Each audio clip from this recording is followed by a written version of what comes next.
And welcome back again, yours truly, Anthony Parker Alexander of Keeping It Honest. We don't just keep it simple, we don't just keep it real, we keep it honest.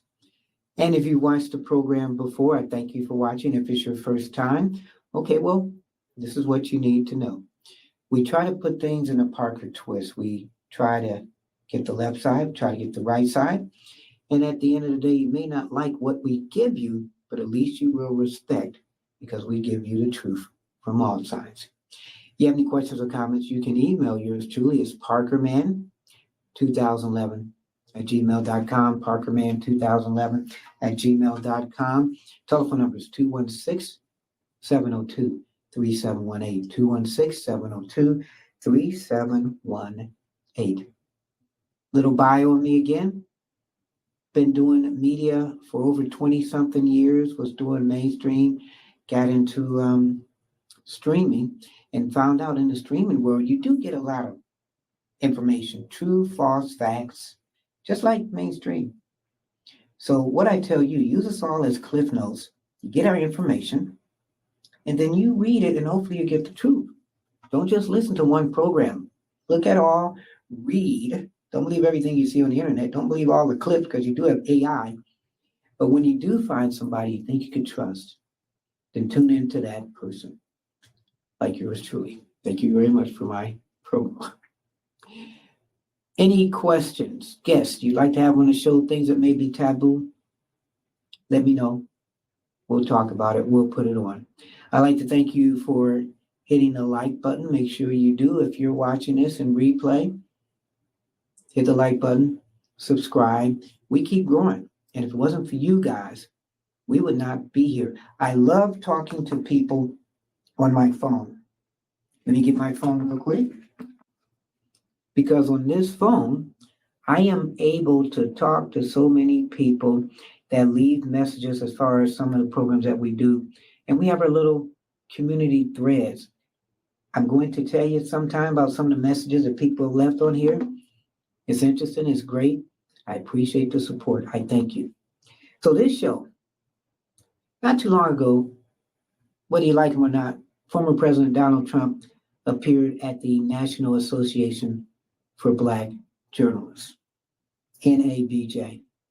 Some people have asked me, well, why do we need Black journalists? Well, because for any nationality, for anybody, we have to talk to that group of people. It's not being segmented, but there's a lot of minorities and other groups, ethnic groups that are being ignored as far as what's happening in this country. So I give Donald Trump credit because some people say Trump Republicans aren't for Black people. If I'm correct, there may be about 12% African Americans who are Republicans, and I can tell you they do take a hit for being Black Republicans. But years ago, right before the early 60s, most Black people were Republicans.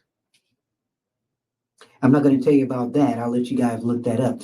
But again, most Black Americans, most Black people were Republicans before the 1960s. I know you're probably surprised, but something for you to look at. So when Donald Trump now, some people say he's gained more Black support in this election than he ever has. When he went to jail, and of course, when he had the fist and everything, and the persecution he's been under, if it's truly persecution, a lot of Black people have said, hey, you know what? He's going through what we're going through. Or man, if he could go through that, then, we support him. So he decided to come. He was invited to the Black Journalists Association event, and he came. And you have to give him a lot of credit. You have to. So he took some hits for that. And I'm one. I'm not a member of the Society for Black Journalists. I've always wanted to be, just wasn't able to become one. But I think news is news, whether it's black or white.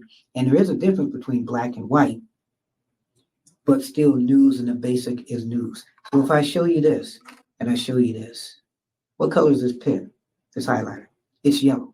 So if I report that this yellow pen started attacking these brown glasses, is that the truth?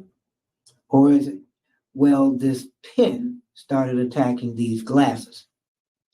Yellow pen, black glasses. Okay, that's the total news. That's the real news. Sometimes we don't give the facts. So what had happened was Trump And this is an amazing event. That's why I'm covering it and giving my analysis of it. And I'm breaking down some of the facts and figures that he'll be talking about. But I want you to sit back and relax and enjoy and question this. Okay? Because one of my things was, he went to some event. Did he take over this event? Were the people rude? We're going to find out. I myself think the people were rude. That's like I invite you to my house and you come to my house and I say, you know what, viewer? Not, hey, welcome to my house, but you know what, viewer? I want to know why you decided to write that stuff that you wrote that I really didn't like. How do you defend yourself on that? Not, hey, thank you, viewer, for coming to my house. I really appreciate you joining me for this discussion. Didn't start off that way. It started off really bad and unprofessional. And as I play this, you're going to see and hear this. But I'm going to give you like a little bit of a tease right now because I want you to hear pretty much how it was introduced. Annual National Association of Black Journalists Convention and Career Fair. We are about to begin a conversation with former President Donald Trump. We ask that the professionalism that we all bring to our newsrooms and workplaces every day is the same professionalism that is maintained in this arena. So my thing is, as you'll find out, was there still professionalism in this interview? There were 4 journalists that got to sit with former President Trump. And some of the questions, they were abrupt. Some of them were rude. Donald Trump was kind of rude. If I had to give this between a 1 and a 5, 5 being the best that these journalists did, they'd be lucky if I give them a 2. I may take some flack for that because just because I'm black doesn't mean I got to take up for what are ethics and professionalism. Did they get Donald Trump to answer some of the questions? Not really. Donald Trump did what he did. He kind of swayed away from some of the questions, went into some other things. They didn't get him directed. And when they did, they were kind of rude. But we're going to all see that. And we're going to comment on that. And even some of Donald Trump's facts and figures. Like I said, just because you hear somebody talk, don't believe everything they say. Make sure you try to look stuff up for facts and figures and everything. So also, I want to read about this. What do you think about this? This is a little bit of what happened after this because I want you to keep an open ear and eye, even though I'm giving you what all this event was about. But at this convention, this was written by Karen Attia, and it says, at NABJ, Trump was both a missile and a mirror. At the convention, Donald Trump was given a forum to attack and degrade us while we listened politely. So for any African American that watches the show or that was a part of that show, let me know that the audience and reporters, were they polite? And did Donald Trump degrade them? So this is what she wrote. This is from Karen Attia. At 9 p.m. Monday, less than 2 days before the convention opened here, the National Association of Black Journalists announced that the former president would take part in a moderated convention with ABC's Rachel Cox, Fox News, Harris Faulkner, and Senators Kadia Gobar. On Tuesday morning, listen to this now. So she found out about this Monday. So on Tuesday morning, I stepped down as co-chair of the meeting. I have been asked whether this move was in protest of Trump's appearance. So she stepped down a couple days before the meeting. Wow. It was more than that, she says. As I will explain, I objected to the format, which I rightly feared would allow a white politician to make our Black press advocacy organization into an instrument of his agenda. So she felt the format of how it was will be in Donald Trump's favor. But you've got reporters there, and this is a reporter convention. So how can Donald Trump put this in his favor? You just have to see. I'm a longtime NABJ member and award winner. I love this community dearly. but I cannot be part of the production and promotion of performative journalistic charades that degrade our communities and further undermine trust in our profession. Wow. I would not participate in a circus that I knew would cause pain to members. The NABJ convention has long been a source of healing and rejuvenation for Black journalists, many of whom saved their own funds to attend. So when you look at this, you have to look and see, well, what made her opinion be like it was? Though I would not lend my name to it, I did attend the widely coveted session held in the International Ballroom of the Hilton Hotel, Chicago. Trump blamed his late start on difficulties with the sound system, but while we waited for nearly an hour, I wondered aloud if he had objected to a last-minute plan to fact-check his appearance, announced by NABJ in our partnership with PolitiFact.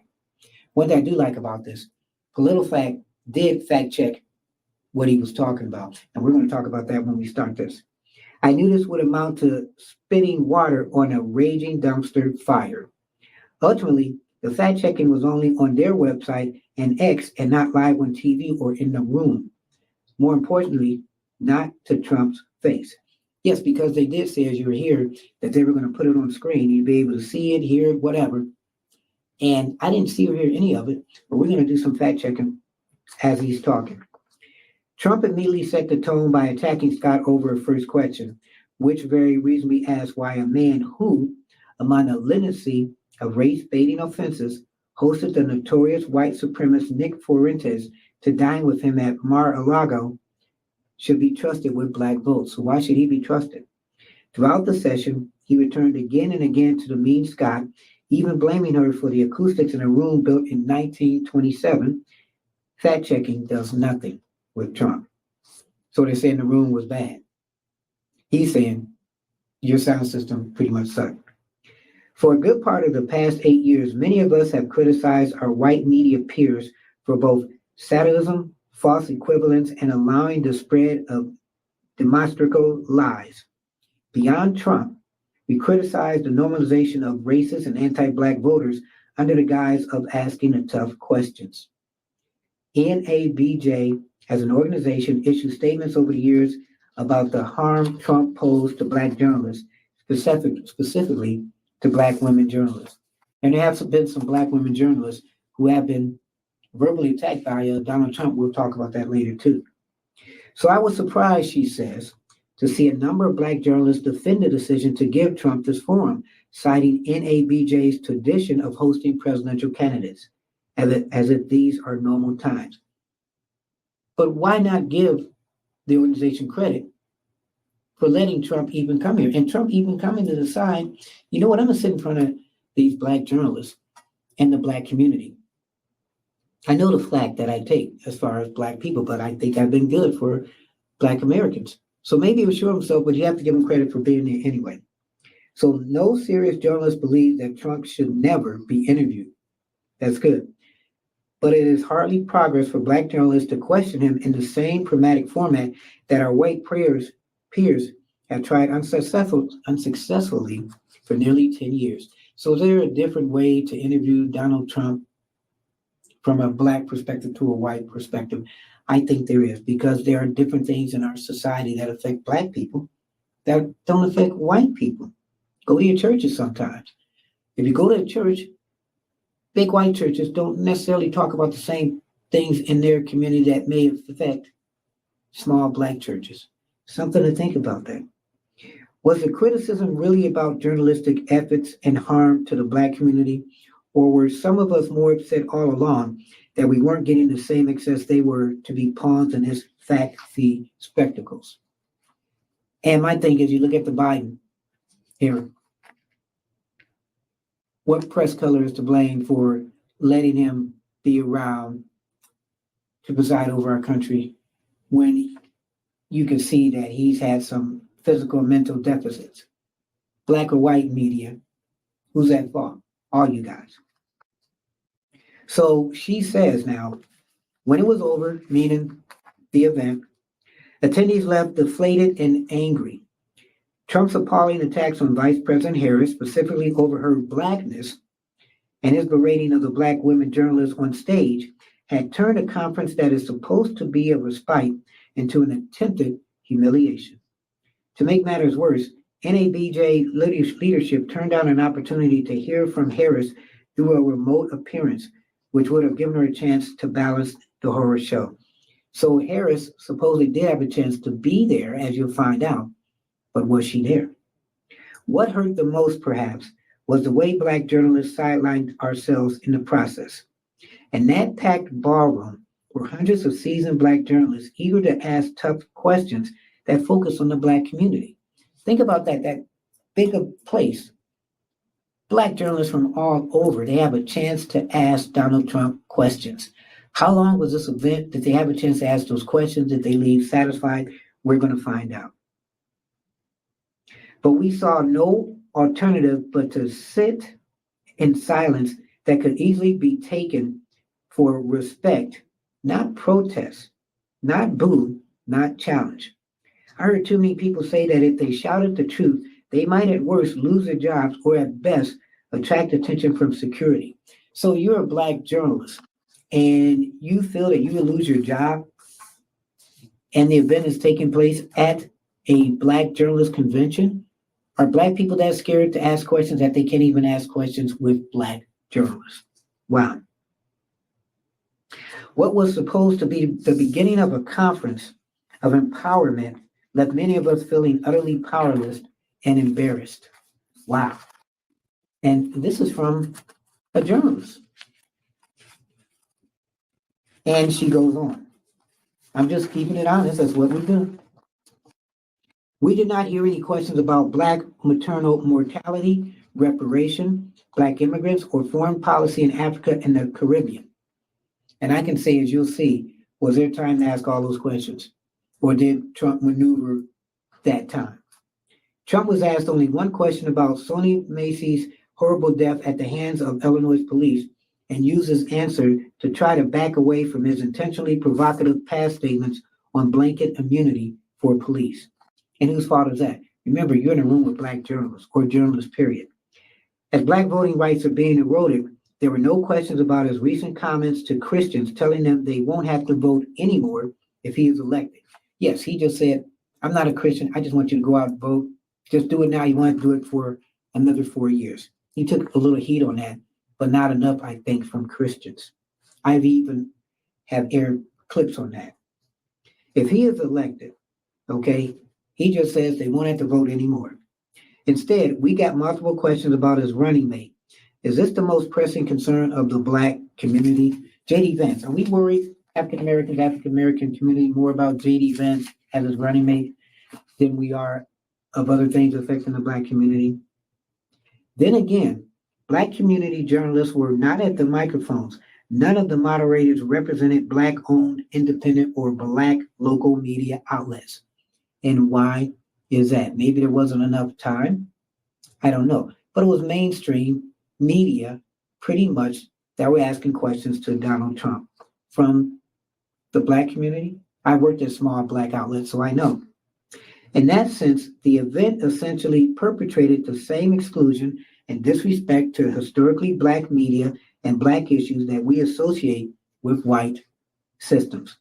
So the Black system kept the small stream media and independent media from being on that same table or being at the table with Donald Trump to ask him issues that affect small minority communities.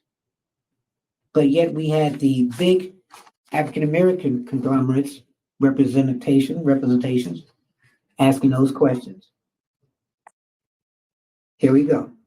Under the guise of tradition and accountability, NABJ gave Trump a runway to push particular pain points in the Black community over race, ethnicity, identity, and culture.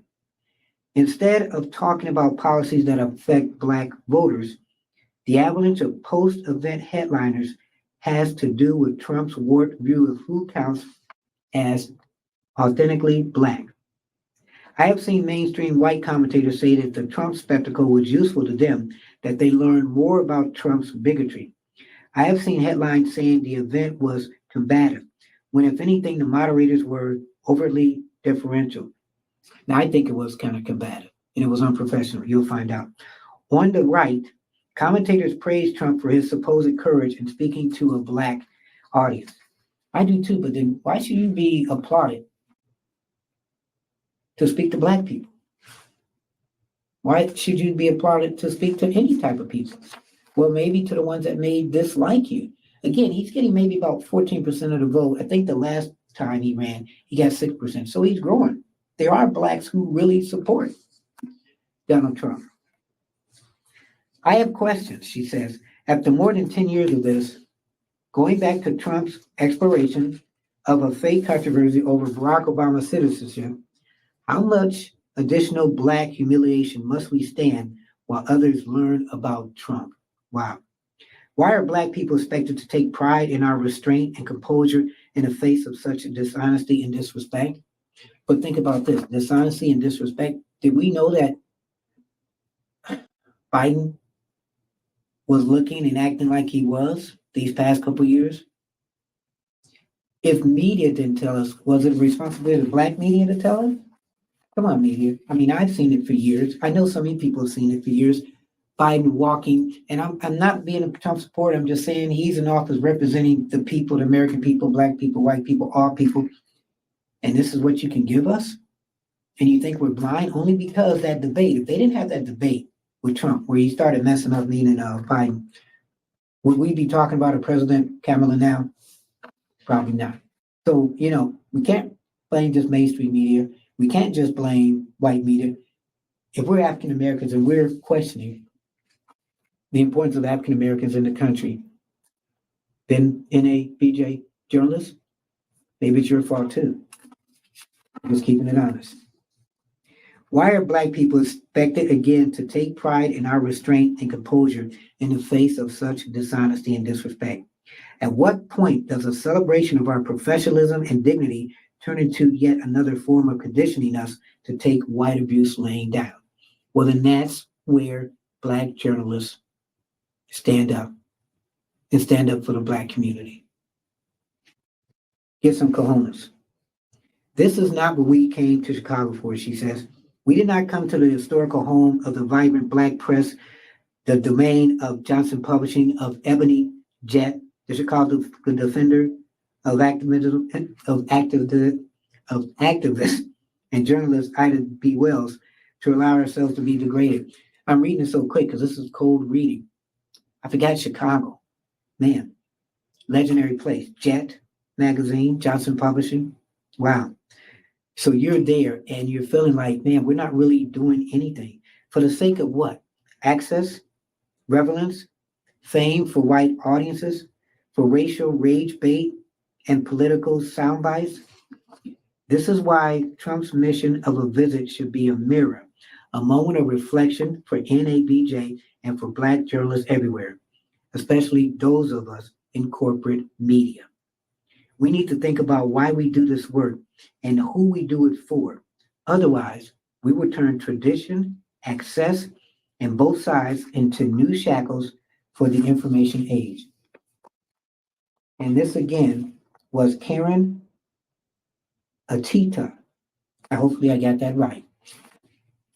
What do you think about that? Okay, she has stepped down. So she felt that this event with Donald Trump, black journalists didn't get anything out of it. I think we looked really bad. I'm not a member of the National Association of Black Journalists.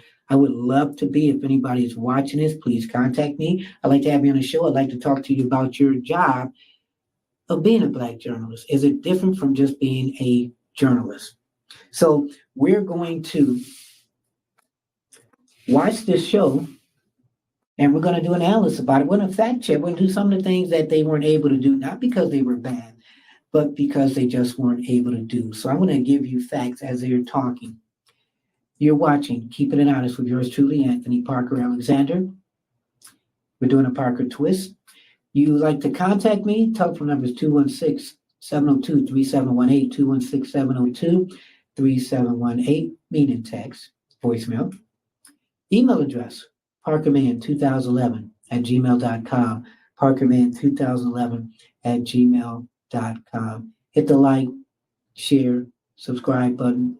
Keep us growing as I grow, you grow, join the family. So I just gave you a little bit of what's going to be happening in this convention when Donald Trump comes on. Let me know what you think. In between this convention, we're going to stop it, pause, give fact checks, and a little background on what Donald Trump is saying. Did he make the National Association of Black Journalists look bad, or did they make themselves look bad? You be the judge. So we're going to sit back a little bit. We're going to relax. Well, we're really not going to relax, but we're going to talk about things as we see them. The National Association of Black Journalists and Donald Trump. Please welcome to the stage ABC News senior congressional correspondent Rachel Scott. And I want you to watch the first question from her mouth, but she's an ABC's news correspondent, very well-known, pretty respected correspondent. Semaphore political reporter Kadia Goba. And she's from Politico, which we're going to be giving some fact checks about this lady coming up. And anchor of the Faulkner Focus and co-host of Outnumbered on Fox News, Harris Faulkner. And Harris Faulkner is on Fox News. She's been on there for years. She's from the not mainstream media to the point. She did a great interview with Donald Trump. And again, now this is interesting.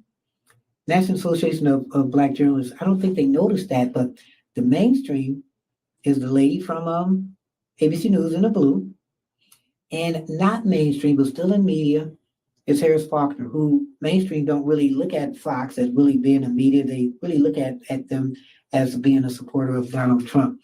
But she came there, and she kind of kept a lot of this together. So as much as Trump was an outsider, I think she was an outsider too, but they let her come in because she was Black. But I'm telling you, it would be great to see the mainstream media and Fox News, Black journalists, talk about their views as far as reporting news and African-American news. And then Trump is coming up next.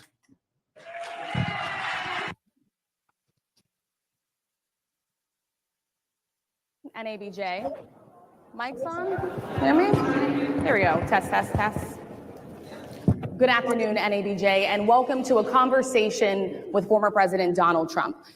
So we're saying conversation. So let's see. A conversation is usually about a couple people talking. So let's see how this goes. This discussion continues a decades-long tradition during election years of inviting journalists to discuss the policies and their impact with the candidates who are running for president and the impact of those policies, especially in Black communities. So a lot of people say Trump shouldn't have been on this stage, but the purpose, NABJ has been doing this for years, and they've had people running for president on their show, whether you like them or not. Former Presidents George W. Bush, Barack Obama, and Bill Clinton have attended the NABJ conventions either as presidents or as presidential candidates in past years. Donald Trump, when he was president, never attended this. NABJ is currently in conversation with Vice President Kamala Harris's team to schedule a Q&A either in person or virtually in September.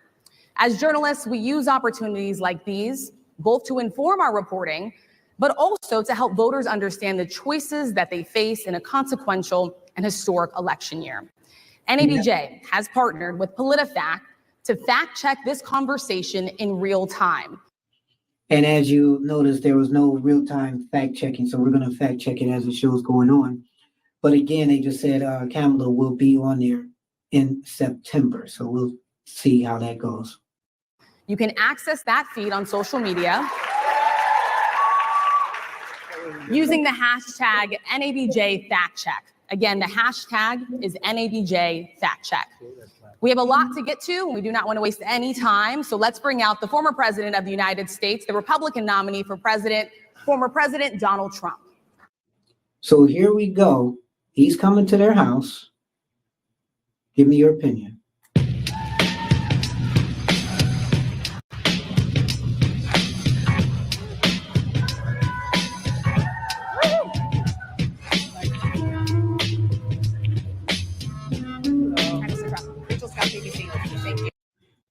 I don't really hear a lot of applause, don't really hear any boos.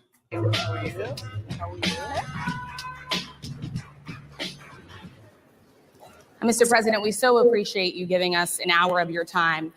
I want to start by addressing the elephant in the room, sir. A lot of people did not think it was appropriate for you to be here today. You have pushed false claims about some of your rivals, from Nikki Haley to former President Barack Obama, saying that they were not born in the United States, which is not true. You have told 4 congresswomen of color who were American citizens to go back to where they came from. You have used words like animal and rabid to describe Black district attorneys. You've attacked Black journalists, calling them a loser, saying the questions that they ask are, quote, stupid and racist. You've had dinner with a white supremacist at your Mar-a-Lago resort. So my question, sir, now that you are asking Black supporters to vote for you, why should Black voters trust you after you have used language like that? So was that a bad question? Was that a strong opening question? Some people thought that was, hey, ask them something a little bit different. Did she come out really too hard? Well, first of all, I don't think I've ever been asked a question so in such a horrible manner. First question. You don't even say, hello, how are you? Are you with ABC? Because I think they're a fake news network, a terrible network. And I think it's disgraceful that I came here in good spirit. I love the Black population of this country. I've done so much for the Black population of this country, including employment, including opportunity zones with Senator Tim Scott of South Carolina, which is one of the greatest programs ever for Black workers and Black entrepreneurs. I've done so much. And, and I say this, historically, Black colleges and universities were out of money. They were stone cold broke. And I saved them and I gave them long-term financing, and nobody else was doing it. I think it's a very rude introduction. I don't know exactly why you would do something like that. And let me go a step further. I was invited here and I was told my opponent, whether it was Biden or Kamala, I was told my opponent was going to be here. It turned out my opponent isn't here. You invited me under false pretense. So that part is interesting. So he was told, I guess, that Kamala was going to be there. Were they going to be doing some kind of debate or discussion? It's interesting what we don't know as far as regular people. So now let's fact check real quick. So Trump signed an opportunity zone bill while in office. He talks about helping people. He said, I've done so much for the Black population of this country, including employment, including opportunity zones with Senator Tim Scott of South Carolina, which is one of the greatest programs ever for Black workers and Black entrepreneurs. So he says he's done a lot right there for people. Trump signed legislation to establish opportunity zones, which offer tax incentives to long-lasting investments in designated low-income areas in the United States. So there are these areas across the country, and they have these opportunity zones to give them grants and help people in different communities. But he didn't give sole credit for this passage. He kind of puts it out there that it was him. Opportunity zones were enacted as a small part of a Republican-backed tax bill, which was universally opposed by Democrats for other reasons. So Democrats didn't want this.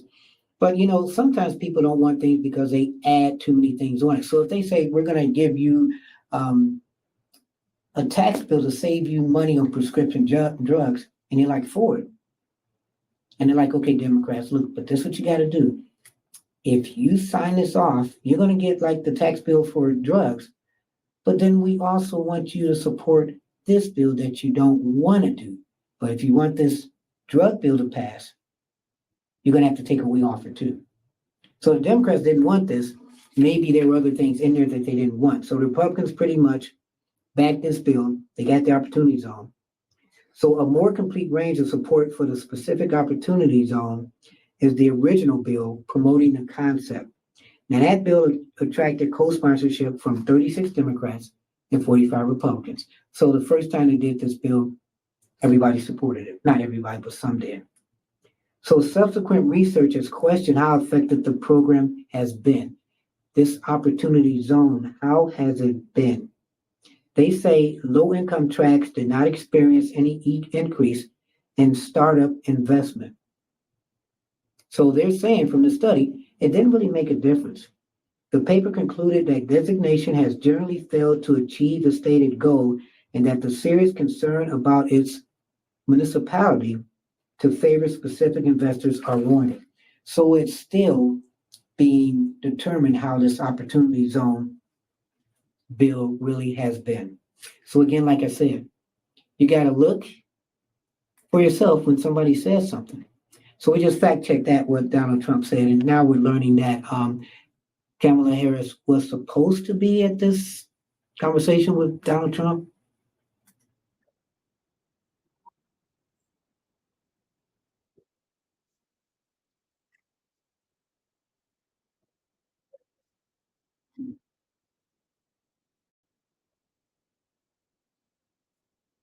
Very nasty question. And why you I believe have that answered Black the voters question. can trust you with another I 4 have years. been the best president for the Black population since Abraham Lincoln. That's my answer. Better than President That's Johnson, my who signed the answer. Voting Rights And Act. for you to start off a question and answer period, especially when you're 35 minutes late because you couldn't get your equipment to work in such a hostile manner, I think it's a disgrace.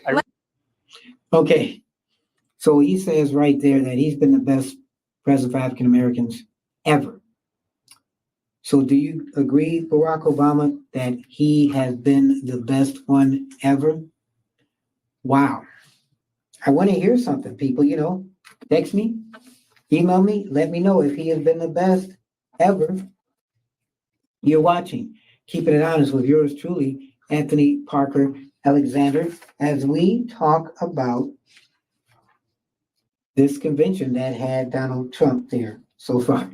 What do you think? We've only a couple minutes into it. I'm looking at my political fact papers, trying to see if there's anything else in here that we're going to be talking about right now as we get ready to go back. But he has said that he's been the best president ever. And if I was Barack Obama, I'm curious, well, are you better than me?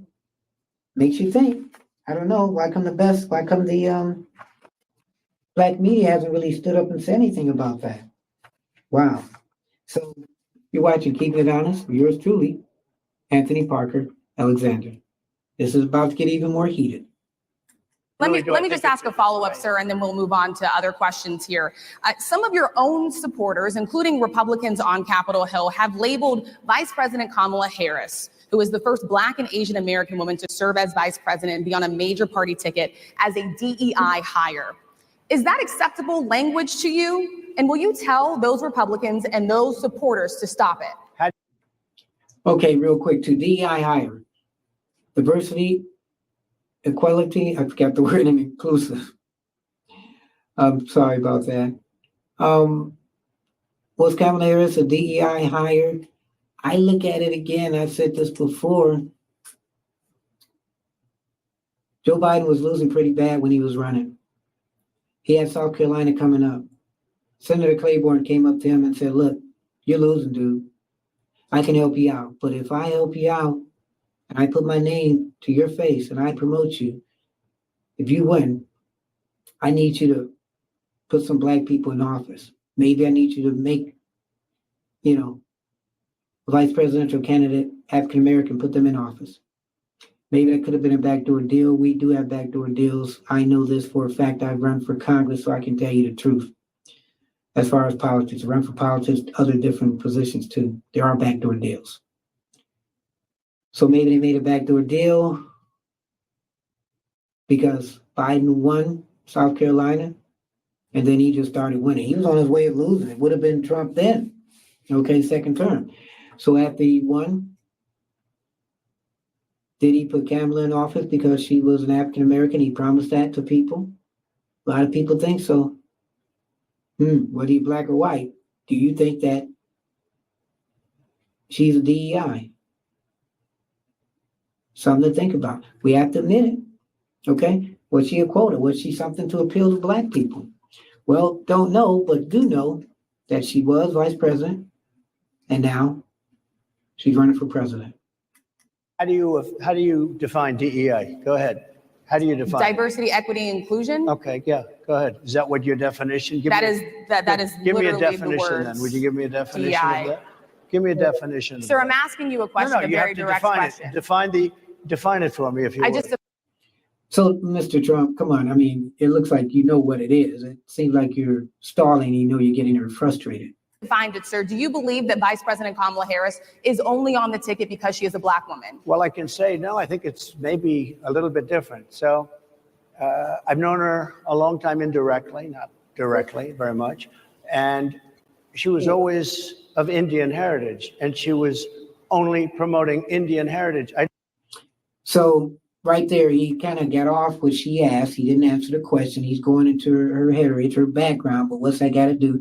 Is she a DEI hire? Of course, you're not going to admit. Well, you might admit it because that's the opposition. But that's all she wants to know. Do you think she was a DEI hire? I didn't know she was black until a number of years ago when she happened to turn black, and now she wants to be known as black. And how do you turn black? He sounds like Dracula. How do you turn black? Well, to him, she wasn't black before she was Indian, but now she's black. But how do you turn black? So I don't know, is she Indian or is she black? She is always But you know identified what? as a black I woman. She went to a respect either historically black one. college. I respect either one, but she obviously doesn't, because she was Indian all the way, and then all of a sudden she made a turn and she became a black person. Just to be clear, sir, do And you I believe think, that I think she is somebody should look into that too when you ask continue in a very hostile, nasty tone. It's a direct question, sir. Do you believe that Vice President Kamala Harris is a DEI hire, as some I Republicans really don't have know. said? I mean, I really don't know. Could be. So he says could be. And that's always going to be the question. Is she or was she a DEI hire? Could be. There are some, and there are plenty. I know this lady right over there, Harris, is a fantastic person who just interviewed me at length. And we had a great interview, I think, and I heard you got very good ratings on that. Well, you interview. told me it was the longest one of your life, so we had a good discussion. He is so good at just pushing the questions off of people. Other lady's asking about DEI hire. Then he goes to the other lady from Fox. Oh, I like her. We did a good interview. Answered the question a little bit, but he's just a great pivoter. Look, I want to talk about why you're here today. I mean, it is not lost on us how divided we are as a country. And as you were coming today, we really got to see that we are divided along the lines of race, along the lines of gender. And there is this question of, in this moment where we are, why come here? What is your message today? So again, why come there? Was he invited? Well, he came. So what's his message that he's trying to tell African-American people? Why should Black people vote for me? Listen to see if he gives you that answer. My message is to stop people from invading our country that are taking, frankly, a lot of problems with it. But one of the big problems, and a lot of the journalists in this room I know and I have great respect for, a lot of the journalists in this room are Black. I will tell you that coming. A lot of them are Black, the journalists in the room. This is a National Association of Black Journalists. Donald, you're killing me. From the border are millions and millions of people that happen to be taking Black jobs. You had the best. What exactly is a black job, sir? A Black job is anybody that has a job. That's what it is. Anybody has a job that's Black. Okay, so let's talk about this real quick. Okay. We're keeping it real. Yours truly, Anthony Parker Alexander, trying to break down what Donald Trump just said. So he made an unsupported claim that migrants are taking Black jobs. So what is a Black job? A job for Black people? I don't know. So Trump said, coming from the border are millions and millions of people that happen to be taking Black jobs. So when Rachel Scott asked what he meant by Black jobs, a phrase he used in a debate with President Joe Biden, Trump responded, a Black job is anybody that has a job. That's what it is. Anybody that has it. So the notion that migrants are taking jobs from Black Americans is unsupported. They can't really find any proof that migrants are taking jobs from Black people. Foreign-born workers, many of whom are U.S. citizens and legal immigrants, not recent migrants, have made unusually fast employment gains during Biden's tenure. But native-born employees or workers, including Black workers, have made gains as well. So foreign-born workers and Black workers have made improvements as well as far as jobs. So they're not taken away from Black people. So since Biden took office, listen to this, in early 2021, the number of foreign-born Americans who are employed has risen by about 5.6 million. Excuse me. But over the same period, the number of native-born Americans employed has increased by almost 7.4 million. So foreign-born Americans are getting jobs, and native-born Americans are getting jobs. But how much of this is affecting the Black community? Because if you talk to the Black community, it's hard to find a job where they're working two jobs, really. A lot of ethnic groups, and they're just not making money. So getting these jobs filled doesn't mean a thing if you're just making a little bit of money. So think about this.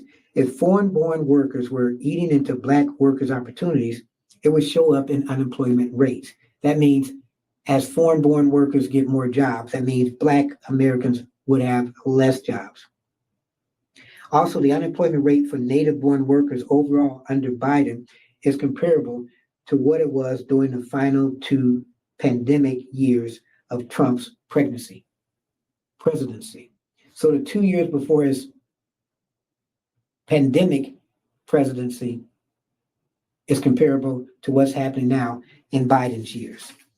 So nobody's gained, nobody's lost. It's pretty much the same that was in Trump's time right before. Think about this, the pandemic. Because the pandemic, a lot of people lost a lot of jobs because they couldn't work. So when you listen to this again, nobody has lost or gained in the Biden era. Nobody lost or gained in the Trump era. So think about this. A couple years before the pandemic, we're at that same stage, but that was in Trump's years. So we pretty much haven't gained or failed. The question is, how do we gain more jobs? Just keeping it honest. Yours truly, Anthony Parker Alexander. Anybody that has a job. All right. And Mr. President, they're taking the employment away from Black people. They're coming in, they're invading. It's an invasion of millions of people, probably 15, 16, 17 million people. I have a feeling it's much more than that. Remember, do not believe that. Listen to what I just said. And that was from Political, as we were fact checking. And everybody's been seeing what's happened. The first group of people, the Black population, is affected most by that. And Kamala is allowing it to happen. She's the border czar. She's the worst border czar in the history of the world. There's never been a border czar like this. She's never even essentially been. She said she was there once, but not the right part of the border. So she was a border czar. She's done a horrible job. These people are coming into our country, and they're taking Black jobs and Hispanic jobs. And frankly, they're taking union jobs. Unions are being very badly affected by all of the millions of people that are pouring into our country. And one thing, as we discussed, many of these people are coming in from mental institutions, from prisons, from jails. They're gang members in other countries. Other countries are setting loose their prisoners. They're opening up their prisons and their mental institutions, and they're taking their bad people, drug dealers, gang members, and they're bringing them into the United States. And by the way, their crime rate is going down, and our crime rate is going to be a disaster. Mr. President. So again, do not let Donald Trump scare you into thinking. He makes it seem like it's a zombie apocalypse, that all these people from all these different countries are coming into America and taking our jobs and just doing anything and everything. That's not happening. Let's just take a breath, okay? I gave you a list of the studies, okay? Throughout the Biden era, the Trump era, they're almost literally the same. There's been no gains, there's been no losses. But don't let him paint that picture that foreign people are coming in and they're taking the jobs from you. Keep it honest, yours truly, Anthony Parker Alexander. President, I want to get into how you address some of the issues with Black communities. And I say that plural because we live in communities of color that are different. We're not all the same. We don't vote the same. We don't think the same. True. It's not monolithic. So as you come here today, I want to talk about something that bursts, and this is the weight of the inflation on this country right now. The nonprofit Money Management International recently released data from its mid-year analysis that we have found a 52% rise in people who are seeking counseling for being in credit debt. So this is a question that I think they could have saved for another time, this credit debt question. They could have used other, important questions affecting the Black community. Yes, that is an important subject, the credit debt, but is it the one of the most important things in our mind? I don't think so. I thought this was a wasted question. They're paying for food that is sky high on their credit cards, and now they can't pay that off. The credit counseling nonprofit MMI, as I said, is saying now that they've seen surges that they haven't seen since we were in a pandemic of people in financial trouble. Much of that falls on the shoulders of single moms, single Black moms, when you look statistically. Yeah. How do you turn it around? What's your plan for the Black community when it comes to money? Okay, you talk to money, but then in the Black community, how many of them do have credit cards that they're using because they can't pay their bills? I don't know. I think because she's in Fox News, that maybe her small community may not be as smaller as maybe your community. She has an African-American perspective that still may be a little bit more elevated than what the mainstream, community demographics are, that people are trying to make it day by day. I don't know if she's trying to make it day by day, but I know a lot of us is a paycheck to paycheck. And how many of us are using credit cards because we can't or don't have the money to pay our other bills, and now our credit cards are getting messed up? Interesting question, but I don't think it's one of the top most requested questions from the Black community. Oh, first of all, it's very hard to hear you for whatever reason because of the fact that they have bad equipment, because I guess, this woman was unable to get the right equipment. But it's very hard for me to hear you, but I can hear every other word. It's very difficult, actually. But so I don't know if they can fix it or do something with it, but I'll do the best I can with it. The inflation is absolutely destroying our middle class, our working class, virtually every class. Inflation is a disaster in our country. Inflation is a country buster. It breaks every country. And we had, in my opinion, the worst inflation we've had. They say it's 58 years, but I think it's much more than that. It's been devastating. And if you just take a look at a lot of things they don't include, like interest rates. Interest rates went from 2.4% to 10%, and you can't get the money.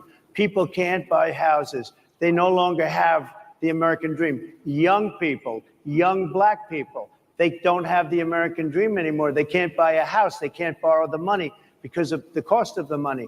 They can't buy it because of the cost of housing, because of the cost to build it, because of inflation.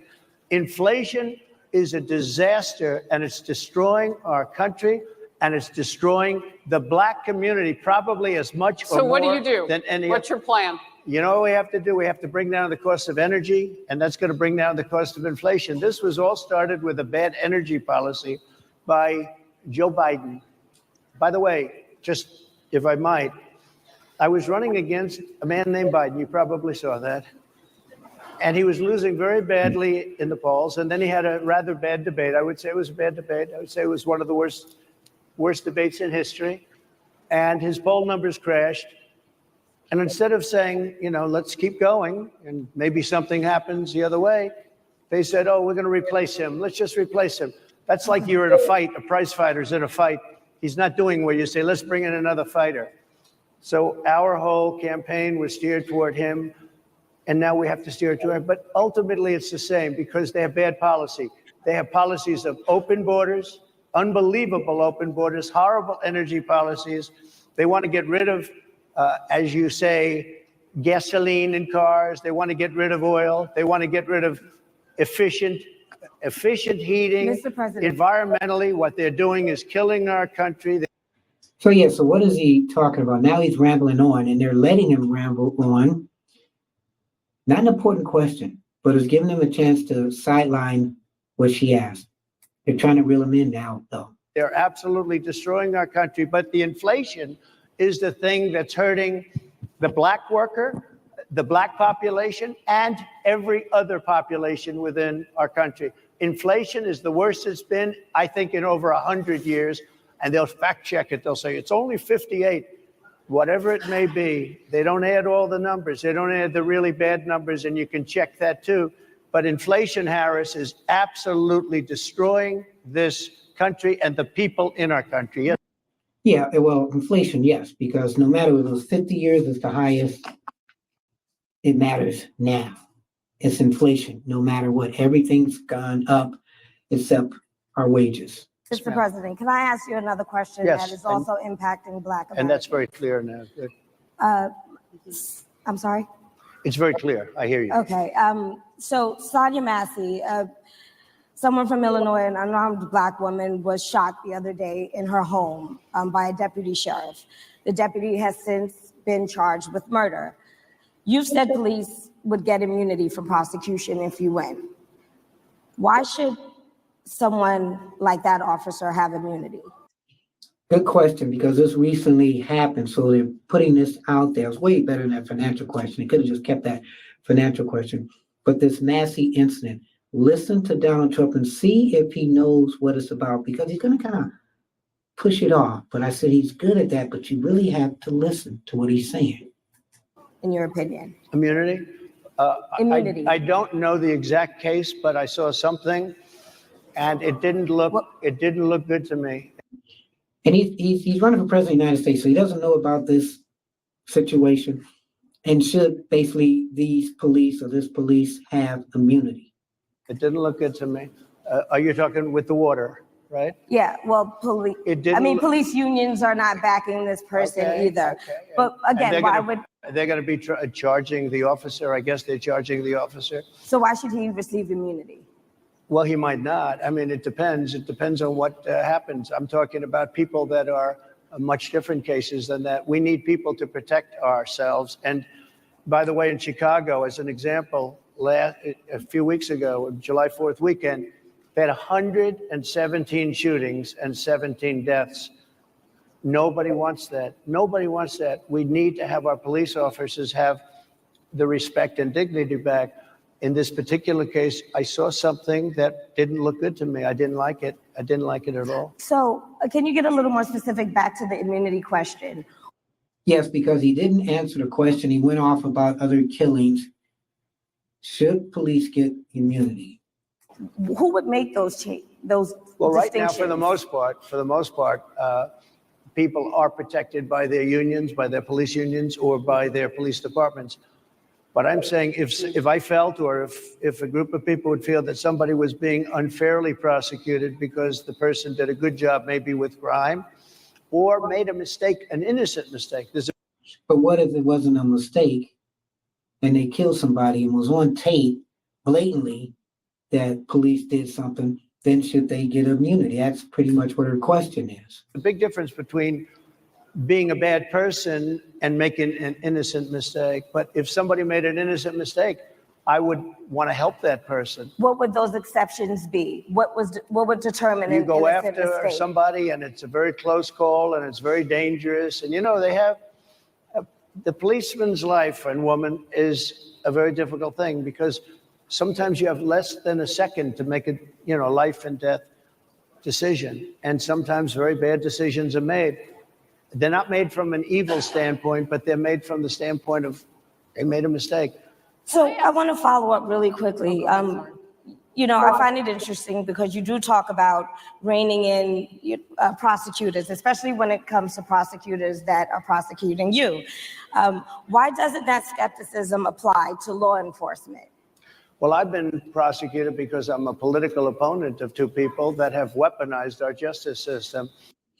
And he still feels that he's being prosecuted wrongly. How many people feel that way? That Donald Trump, through all these cases, have been after him and everything, that they're doing this just to stop him from running for president. I've been prosecuted. I just won the big case in Florida. Everyone said that was the biggest case. That was the most difficult case. And I just won it. Now, Biden has a similar case, except much worse. I was protected under the Presidential Records Act. Biden wasn't, because he wasn't president at the time. And he had 50 years worth of documents. And they ruled that he was incompetent, and therefore he shouldn't stand trial. And I said, isn't that something? He's incompetent and he can't stand trial, and yet he can be president. Isn't that nice? Mr. President, but they released him on the basis that he was incompetent. They said he had no memory, and he was a nice old guy, but he had no memory, and therefore we're not going to prosecute him. I won the case, and it got very little publicity. I didn't notice ABC doing any publicity on it, George. We covered you extensively, sir. I'd love to move over on to I different didn't topics notice you now. do any publicity on it at all. I won the case, the biggest case. This is an attack on a political opponent. I have another one where I have a hostile judge. We have you for a limited time, sir. I'd love to move on to different topics. Excuse you. You're the one that held me up for 35 minutes. And excuse me. So he talks about the equipment and everything. So the place has been around since 1927. So we can't really blame, the National Association of Black Journalists for the equipment. But let's go back to what Trump said as far as this Robert Hur, the report dealing with Biden, where he called Biden incompetent. So now this is what he said.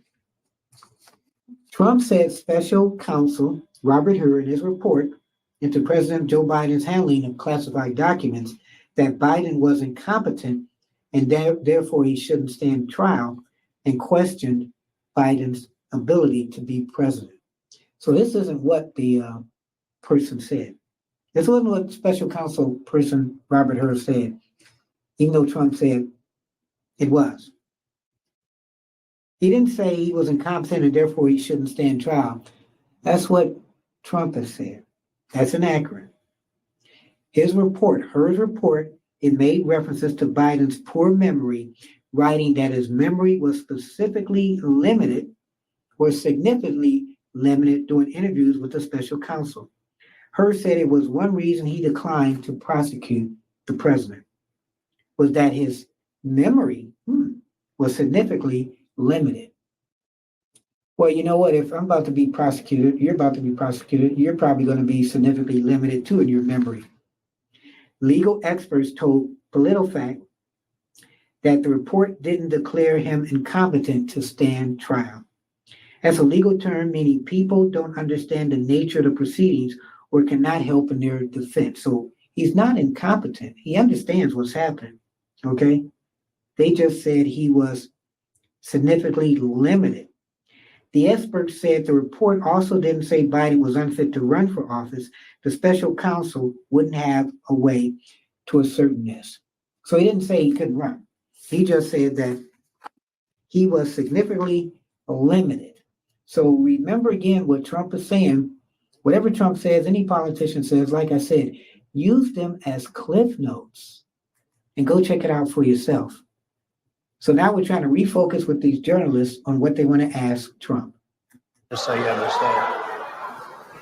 If we can move on now to the state of the race, sir, I want to get back to the campaign. Senator J.D. Vance is your running mate. He's had a lot of controversy lately, and I want to read you a few things that he has said in the past. He said the Democrats running the country are a bunch of childless cat ladies who are miserable at their own lives and the choices they've made, and so they want to make the rest of the country miserable too. He's not talking here about how great it is to be a parent. He's attacking what he says are the choices people are making to not have children. Did you know that he had these views about people who do not have children before you picked him to be your running mate? And do you agree with him? No, I know this. He is very family oriented and he thinks family is a great thing. That doesn't mean he thinks that if you don't have a family, it's not. I know people with families. I know people with great families. I know people with very troubled families. And I also know people with no families. They didn't meet the right person. Things happen. You go through life, you don't meet the right person. But he's not just talking about families here. He also says that people that don't have children should get less votes than those that do. I'm just speaking for myself. Is that your campaign I think position? I'm speaking for him too. He strongly believes in family, but I know people with great families. I know people with not great families that don't have a family. And the people without the family are far better. They're superior in many cases, okay? He's not saying they're not. What he's saying is that he thinks the family experience is a very important thing. It's a very good thing. But that doesn't mean that if you grow up and you grow older and you don't meet somebody that would be wonderful to meet and would have been good, that that's a bad thing. He's not saying that. My interpretation, you'll have to ask him actually, but my interpretation is he's strongly family oriented, but that doesn't mean if you don't have a family, there's something wrong with it. Just Mr. one last President? point and then we'll move on. Just one of the bedrock principles of American life is one person, one vote. Senator J.D. Vance has suggested that someone who has children should have more votes than a person who does not have children. And you know, that's interesting. I don't think he meant that you should have like more votes because you have children. So let's say your husband and wife, and you're voting, your next door neighbor is a single guy. That doesn't mean husband and wife, you get 2 votes, but because you're married, that should make it 4. I don't think he meant it that way. I just think he meant that they should have more of an impact. I think he has to explain what he means more. So let's see how she explains it and let's see how he answers it. I just want to be clear here. Is that the position of your campaign? Well, no, but it's not something I have ever heard before. I can tell you this. Right now, you have illegal aliens coming into our country, many from prisons and many from mental institutions, and they want to give them votes. I don't think they should have votes. They came into our country illegally, People and who they're are only taking the American vote away citizens from are all allowed of the to vote, people in sir. this room that have been here a long time, that have worked hard, that in many cases, and you'll see this happening, if I'm not elected, you're going to see it happen. If I am, you're not going to have any problem. But you're going to see it happening a long time. You're going to see the people in this room and people outside of this room are going to be losing their jobs, the people that have come into this country illegally. Okay, so that part is really interesting. Let me break this down real quick to you. When he was talking about illegal people coming in and have voting rights. So it's a crazy statement. Immigrants in the country, they cannot vote. So when it says illegally voting, that's not what is happening. Trump said Democrats want to give them votes. So when Trump made a similar comment, his campaign did not provide evidence of this. How do you know that people coming in illegal are voting? Here we go. Only United States citizens can vote in federal elections, and proven incidences of non-citizens casting ballots are rare. So there's a possibility that it could happen that non-citizens can cast votes, but that's rare. Even immigrants who arrive now and eventually become U.S. citizens won't be able to vote this election year because of the lengthy citizenship process. So I guess it takes a minute for you to become a legal citizen. And especially now, if you're trying to come in, you want to vote, you can't vote. Some municipalities allow non-citizens to vote in local elections, such as for school board positions, but they don't allow them to vote in state or federal elections. So let me repeat that. Some municipalities allow non-citizens to vote in local elections, such as for school board positions. So if you're in a local small city, does that mean that a non-citizen can vote for you as far as city council? Now that's interesting. But you can't vote federal, but you could possibly vote locally. That's something to look into, whether you're a citizen in a local city or whether you're a politician who's looking to run in a local city.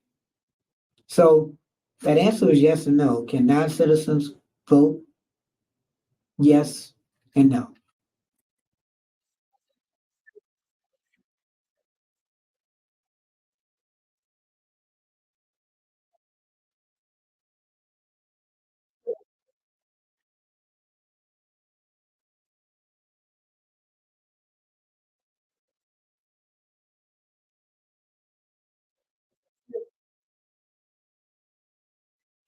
And that's going to be interesting because I am not a fan of J.D. Vance. I always considered him a flopper. He came in really strong. He was strong when he got into Congress, and I was running at the time he was getting into Congress, and I was kind of hoping when Donald Trump had his 3 people I was hoping that when Donald Trump had his three people, that he wasn't going to pick J.D. Vance, but he decided he wanted to pick J.D. Vance, and the rest is history. So, what do you think about that with J.D. Vance? We're going to hear an honest statement by Donald Trump, which I really like. I appreciate it. Why didn't I? Why did you choose him? And I'm having a hard time hearing too. I I chose know him everybody out because- there can, but it's I'll hard tell to you hear. why. I chose him because he's a very strong believer in work and the working man and woman, and especially the working man and woman who have been treated very unfairly, because you have many of them in this room. But you have many of those people, they were treated very unfairly. They worked very hard and they were treated unfairly. He wrote the book that became a bestseller. The movie became a smash hit. He's a very smart guy without the benefit of having a family that has contacts, like a father that was well connected. He got into Yale Law School. He graduated in 2 years from Ohio State, summa cum laude. I mean, you take a look at, his career has been an amazing career. He started off at a level with a difficult family situation, very difficult with the mother and the father and everything else. He ends up going to Yale Law School and was one of the top students, became the head of the law journal. I mean, that's an amazing thing. He's a 4-year, he was in the military with great distinction for 4 years, got out, went into business, became successful in business, very successful in business, actually, did public offerings and other things. And I have to believe in that. I mean, he's somebody that was born in a rough situation. Most of the people know that situation because it was very well documented in his book. And I have a lot of respect for somebody that can get into Yale and become one of the best students in Yale, that meets a young woman at Yale who was also outstanding, and they get married, they have a beautiful family. But he had he's made himself an amazing life. He then goes to Ohio, lives in Ohio, and he had my endorsement. That helped. But he wins the Senate. And yes, he moved back to Ohio, and he got the endorsement of Donald Trump, and he got in there. But he came out brash, but he fit that rural community in his district that people liked. Some people have said, okay, Donald Trump, you picked him. You don't want him to be more outspoken than you, but he's taken some hits as being a VP candidate where some people have said, well, maybe you should have rethunk that. And I was kind of hoping that he wouldn't have picked him because he had flip-flops, said he didn't like Trump, and they called him out on it. And he said, well, sometimes people change. So he did admit that he did change as far as not wanting Trump for president to now being a potential vice president. So at least he was honest with that. And Donald Trump, as you can tell, he knows about him. So it makes you think when Kamala talks about her VP, is she going to give the same important information, background information as Donald Trump has? He becomes a United States Senator. So he's a United States Senator. So, And so, Harris, like I respect you for your success, I respect people Well, for thank their you. success. the reason I asked the question is because the last time you and I sat and talked was the day that you were shot. We'd been together for much of that day. You left to go to Butler, Pennsylvania, and we didn't know what was next. Yeah. And 2 days after I that, cannot understand your microphone. I know so it is muffled. really hard for me I to mean, it's understand just, you too. I can understand you perfectly. Because she's Whoa. closer. I can understand you. A little swipe at her because he doesn't really like her in the booth because she's come out strong. But that's interesting. Harris Faulkner, the one on the right, she interviewed Donald Trump, and hours later, he had an assassination attempt on his life. So if anything, she'd get to see if he's changed from when she saw him at that interview to now. Happy to hear that, sir. But I can't Really happy to hear understand, that. Harris, I have a few more questions. because of the distance and the mics are really in lousy shape, but I cannot understand Are you So, asking a question? what you're saying. Go so ahead. what I wanted to say was the last time we spoke, you said some words that were prophetic because I asked you who you wanted to choose for vice president. Yeah. And you said normally it really wouldn't matter what they would bring, you choose somebody that you think has a future, that sort of thing. But you said these words 3.5 hours before an attempted assassination on your life. You told me that bad things happen, Harris, and that's why this decision is important this time. So that's interesting. 3.5 hours later, he had an assassination attempt on his life. Wow. Bad things happen. You said it twice. When you look at J.D. Vance, is he ready on day one? Does he what? Ready on day one, if he has to be. When you look at J.D. Vance, do you feel that he would be ready on day one to be president if something ever happened to Donald Trump? I don't think so. I don't think he's ready. I think it was a bad choice. Let me know what you think. I've always had great respect for him and for the other candidates too. But I will say this, and I think this is well documented. Historically, the vice president in terms of the election does not have any impact. I mean, virtually no impact. You have 2 or 3 days where there's a lot of commotion as to who, like you're having it on the Democrat side, who it's going to be. And then that dies down, and it's all about the presidential pick. Virtually never has it mattered. Maybe Lyndon Johnson mattered for different reasons of what we're talking about, not for vote reasons, but for political reasons, other political reasons. But historically, the choice of a vice president makes no difference. You're voting for the president, and you can have a vice president who's outstanding in every way, and I think JD is. I think that all of them would have been, but you're not voting that way. You're voting for the president. You're voting for me. If you like me, I'm going to win. If you don't like me, I'm not going to win. I'm going to get my JD Vance question in. JD Vance? I'm going to get my JD Vance question in. To your point and to Rachel's point, he, has a lot of opinions about childless women like myself or divorced people like yourself.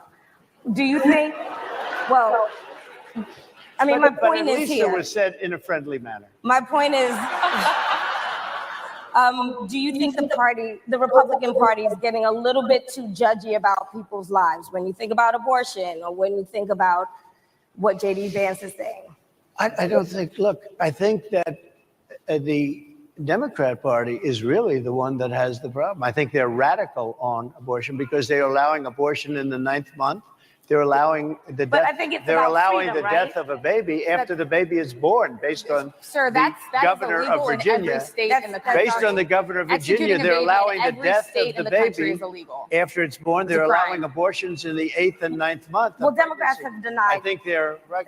And I think the Republican Party is actually much less. I think I've made them much less radical, perhaps. But the Republican Party, what we're doing is bringing it back to the states where everybody wanted it. Democrats, Republicans, liberals, conservatives, everybody wanted abortion brought back. They didn't want Roe v. Wade in the federal government. They wanted it. Everybody But the wanted majority it of back. Americans oppose Excuse Roe me. v. Wade being They overturned. don't Multiple know polls have about showed that, this. sir. Right now, they're voting. It brought it back to the states. Now, I happen to believe in the 3 exceptions. Ronald Reagan believed with rape, incest, life of the mother. I do. I think most people do. I think most Republicans do also. But if you take a look, right now they're doing, it's an amazing thing. Out of the federal government, it's in states, and people are voting. And I will say, Ohio is, let's call it a more liberal version, has been approved. Kansas, the same thing, a little bit surprising to a lot of people. But the people are now voting. And it's taking this issue that's been going on for 52 years and has torn our country apart, and it's giving it to the people to vote on. And they're voting. And many states have already voted. Others are in the process of voting. And it's bringing it back to the people and a vote of the people. And it's not at all radical. And again, you have to follow your heart. I happen to believe in the 3 exceptions. Most people believe in the 3 exceptions. Most Republicans believe in the exceptions. But they don't want to see an abortion in the 9th month or the 8th month. Almost everybody agrees to that. And they certainly don't want to see, in the case of the governor of Virginia, the former governor, I might add, who said, we set the baby aside and then we decide what to do. Meaning, what do? We execute the baby. That's a radical, horrible position. And some people want that. I don't want it. So what do you think, too, about the abortion issue? Are you for or against? What is the other ethnic community, especially the African American community, since we're talking to pretty much you guys today, too, with everybody else? How does the African American community feel about the abortion issue? Is this a number one issue that's prevalent in this election coming up? I know the general population, mainstream, they feel it's one of the top priorities to deal with, but how much of it is it important to the African American community? You can see Trump is very passionate about this subject. Most people don't. Thank you. Can I just pivot really quickly to another question about, you brought up health, Harris.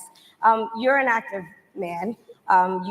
We see you golfing all the time, but if you win, you'll still be president at 82, No, which is older than Biden is right now. but not would you- mentally. Look, mentally. Listen, here's the question. He's shot. But most people, Would you consider? most people, I know many people in their Yeah. 80s and their 90s that are in great shape. Some of our greatest leaders. You look at throughout the world history, the greatest leaders, some of the greatest leaders in the world were in their 80s. But here's the question. Would you consider stepping down if you felt that your health was declining? Or would you? Oh, absolutely. And who would I make, think I'd know. How would you make that decision? I think I'd know. Look, if I came onto a stage like this and I got treated so rudely as this woman treated Oh, my me, goodness. He's going to keep playing that up. Okay. That's one thing he doesn't believe, or you do something wrong for him or to him, he's going to remember it. So should he take a cognitive test? I think he'll pass it right now. and I'm fine with it because she was very rude, sir. Very rude. That wasn't a question. She Sir, didn't you ask can me a answer the question. question. She gave a statement. That wasn't a question. I repeated You your can answer the statement, sir, question. actually. You said you would. You would Oh, make that absolutely. decision If I to step thought down. that I was failing in some way, I want people to be sharp. I'll go a step further. I want anybody running for president to take an aptitude test, to take a cognitive test. I think it's a great idea. And I took two of them and I aced them. Well, can got I them. just- I took two of them. But let me ask. Yeah. I would like to have people running for president, and I don't mean because they're 75 or 85. I think anybody running, I'd like to do it. People say it's not constitutional. I would like to have something passed where you can do it. I think we should know. I mean, I've watched what's happened in the last couple of years under this gentleman, and our country is a mess. We have inflation. We have the millions of people falling in. We have Afghanistan, which was the worst, most embarrassing moment in the history of our country. What he has done to our country, and her too, what they've done to our country, she has been a horrible vice president. She's considered the worst vice president in the history of our Mr. country. Don't mean to President. interrupt you, but would you consider taking the cognitive test Mr. I President, would love to and do make it. it public? Well, We got people asking questions over people. Let's just first have the one question answered, cognitive test. But now he's gone to Kamala, and then she wants to ask a question in the black, and then the lady in the blue is still talking. already taken two of them, but I'll do it again. Mr. I President, suggested- how do you intend to? I suggested, Harris, that let's take one.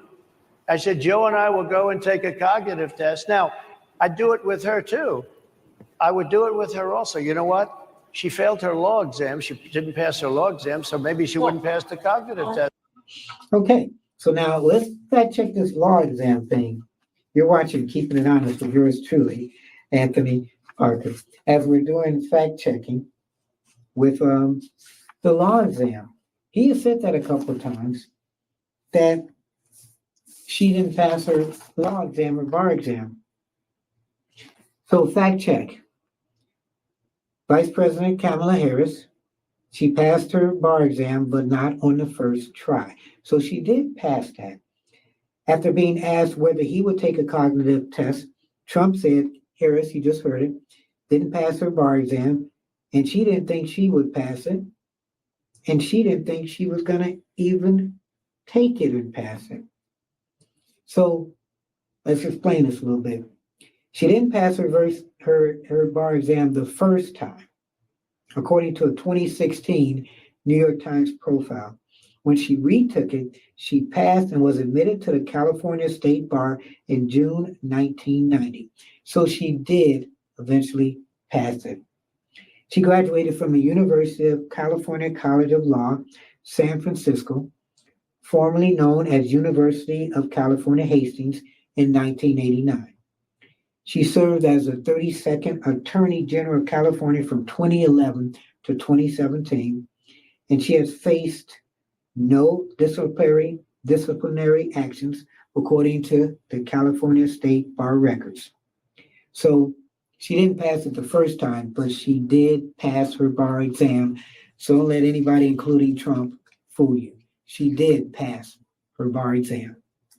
Mr. Are President, you saying she wouldn't pass? Just to be clear, I'm just giving you the facts. to be clear, you don't think I'm Harris? just how do giving you you the intend, facts. She and didn't look, pass her bar exam, and she didn't think she would pass it, and she didn't think she was going to ever pass it. And I don't know what happened. Maybe she passed it. She did pass it. There's a She man did- over she here. did I in fact think pass he it. must work for Mr. her. President, I would love to ask you about January 6th.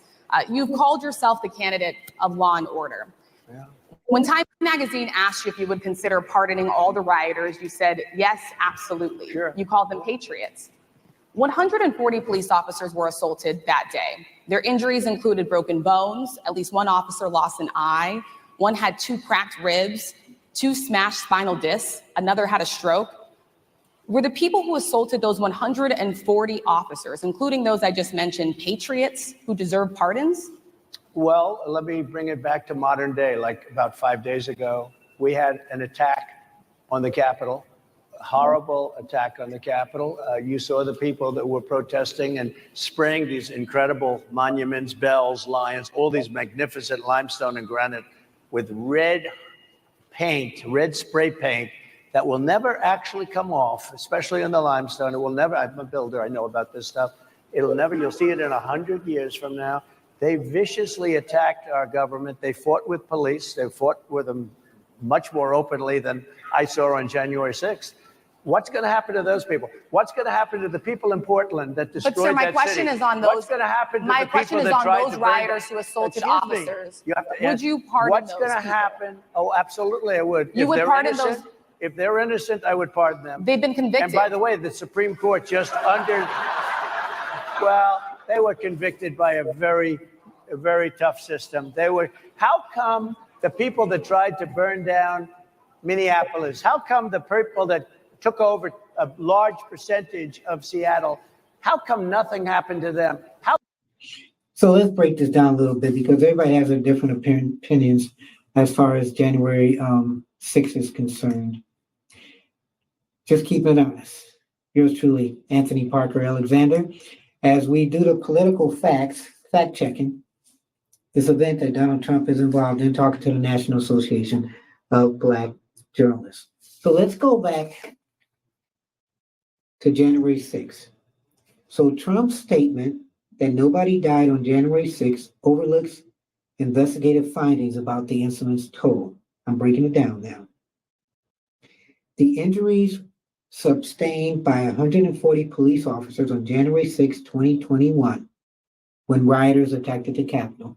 So 140 police officers were injured when rioters attacked the Capitol.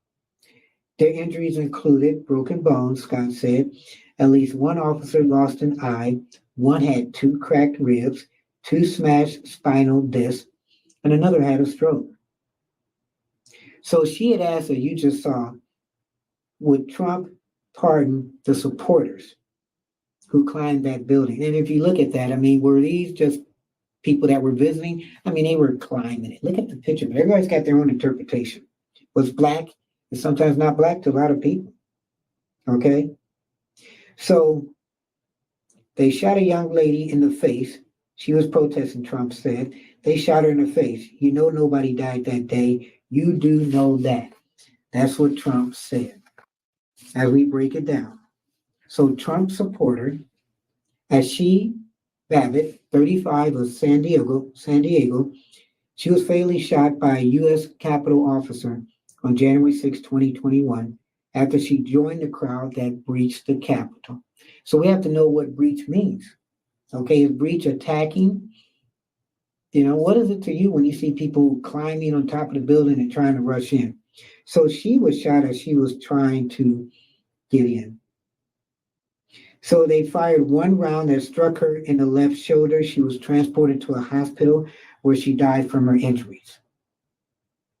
And a June 2021 report found that, including her, 7 people died in connection to the attack. So 7 people died in connection to the attack. Among them were 3 law enforcement officers and 3 other people who attended the pro-Trump rally. So 7 people overall died. Okay, that's a lot. And you're saying that, you would, man, defend the people that went over there on the day of that attack. So Capitol Police Officer Brian Sicknick, he died on January 7th after experiencing 2 strokes. So the DC's medical examiner determined he died of natural causes, but all that transpired in the attack, it played a role in his condition. So he died of natural causes, maybe after experiencing what happened on that day. And as of January 2022, at least 4 responding officers, 2 of whose deaths were counted in the 2021 report, were determined to have died by suicide in the weeks that followed the attack. So 2 people died of suicide. Did that have something to do with them wanting to kill themselves? Experts warn that suicide is not typically due to a singular factor or even a traumatic one. So these incidents, are they really related to January 6th? And as Trump is saying, when we go back to this, Trump says, and I'll tell you what about the cops that were, and I'm all for the police, as you know, but what about the police that are ushering everybody to the Capitol? Go in. What about that? Politico looked into similar claims that the police willingly told everybody to come in. So they said, here's what we know. Rioters attacked police, destroyed windows and doors, and ramshacked offices. Remember, people were in the Capitol looking for Nancy Pelosi. Wow. The Justice Department charged more than 1,200 people in connection with that day, 452 who were charged with assaulting, resisting, or impeding officers or employees. Wow.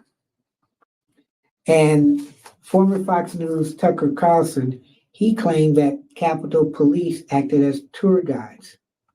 Wow. So were they on a tour when he saw people climbing the building and rushing inside? Were they on a tour? Well, that's an interesting way to do a tour. I've never seen a tour, and I've been to museums and stuff and had tour guides walk us, but not like having people run up and down the buildings and run inside and break glasses. Words have meanings. And if that is what a tour was, you had a lot of people that wanted to go to that tour that are paying the cost of that tour. But with the Supreme Court's ruling saying, there may have been not sufficient evidence, a lot of those people now who are in jail may be able to get out. And that's what Donald Trump is talking about. But then he's comparing other events to the September 6th event. How come the But people sir, we're that, talking about how people come that the were people- seen no, beating We're officers talking with about federal flagpoles, buildings. dragging them down the stairs. They're on video. Have you seen that Really? video, Oh, sir? really? Well, they You would shot. pardon those? You would pardon those rioters? They shot a young lady in the face who was protesting. They shot her in the face. Nobody died that day. You do know that. But people died in Seattle. Nobody died, but people died in 140 Minneapolis. People died in assaulted that Minneapolis. day. And nothing happens, and nobody ever talks, and nothing happens to those people. But you went after the J6 people with a vengeance. And I'll tell you what about the cops that were, and I'm all for the police, as you know, but what about the police that are ushering everybody into the Capitol? Go in. What about that? Look, nothing is perfect in life, but you have people from Minneapolis, you have people just from 5 days ago in Washington, D.C., they were having fistfights and fighting with the police. They were spraying and destroying. They were desecrating our monuments in Washington, D.C. 5 days ago, and nothing happened to them. And you can't have 2 systems of justice. That's why they went after me as a political opponent, because they felt they couldn't win without doing that. And we're going to win our cases, and we're going to be vindicated. But I have to spend a lot of time on that and money. That's what they want. After the election, they won't care. Although in my case, I think they probably will, because the hatred is pretty deep. But I'll tell you, they went after me as a political opponent. That's never happened in our country before. And it sets a terrible, terrible precedent. What do you do on day one if you win? What's your first thing? Here we go. That question should have been in there earlier too. Okay, you're president again. What do you do that first day? What do? I close the border. And I do two things, because I can do a lot of things simultaneously. I close the border. We don't want people coming. We want people to come in, Harris, but they have to be vetted. They have to be checked. They have to come in legally. We want Legal, people. I want yeah. people to come into our country, but they have to be vetted. They have to be checked. So when you say, what do? That, and I drill, baby, drill. I bring energy way down.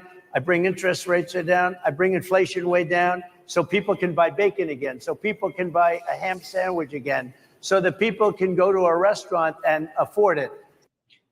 How many people buy bacon? Yeah, bacon's kind of expensive. Ham, I like ham. Haven't bought it in a while. People can buy cereal again at low prices. Hamburger meat again, pork chops again, those kind of things. That's what everyday people want. Food. Okay, bacon, yeah, that's a nice food, breakfast or whatever, ham, yeah. Bologna's even high.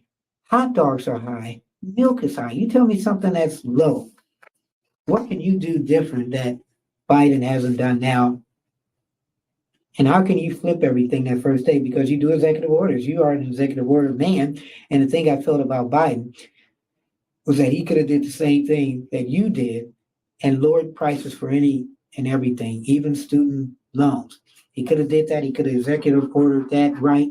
Because one thing Donald Trump has shown, if you don't like a law, then executive order it to meet your needs.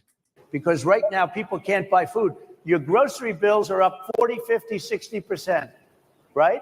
She's agreeing to me. Oh, she's agreeing. Thank you. I like you very much. Mr. President, I think we are. But it's true. Your grocery bills are up. And then they're mandating that you buy an all-electric car. Elon Musk endorsed me, and he's a friend of mine. He's a good guy. He's a smart guy. He's also kind of a crazy guy, and he's one where he's buying politicians, buying media, controlling media. And sometimes when you have that kind of money and power, you're kind of arrogant. And the way that I've seen him talk about Kamala Harris is the way Donald Trump talks about anybody and everybody. I think it's interesting. He had Twitter, X, formerly known as Twitter. Again, bad marketing. How many times are we going to say it's X, formerly known as Twitter? We've had it for a while, so why can't we just call it X? All that money, you haven't been able to market into one brand now. You still have to go back to the same brand. You should have called it Twix or Twitter instead of changing it to X. But I've seen certain things that he has done. A lot of people have said there's been AI connected to some of the sayings that he has done. Well, if that's been done, then he has the money to stop everything. But these are the kind of people that are supporting Trump, and money and power controls absolute money and power. But I'm against everybody having an electric car. And I kind of like this part that he is saying, because they want to mandate that we have electric cars, but then there's some people who don't have money for electric cars. Some people still like gas because gas will be cheaper than electric cars, as Trump will tell you. Okay, I'm very much against that. You have to be able to, if you want a hybrid or if you want a gasoline propelled car. But, we have more liquid gold, gasoline, oil under our feet than any other country, more than Saudi Arabia, more than Russia, more than any other country. I want to use it. I want to use what we have. I want to bring down prices, bring down costs, and I also have to stop the invasion. And remember, they're taking your jobs. These people coming in are taking your jobs. Project 2025. I think we have to leave it there by the Okay. Trump team. All right. So leave it. That is the last word. Thank you so much, Mr. Trump, for coming today and joining us. Well, thank you very much. They've been telling us. Thank you. Thank you, everybody, very much. Great Thank honor. you, Mr. President.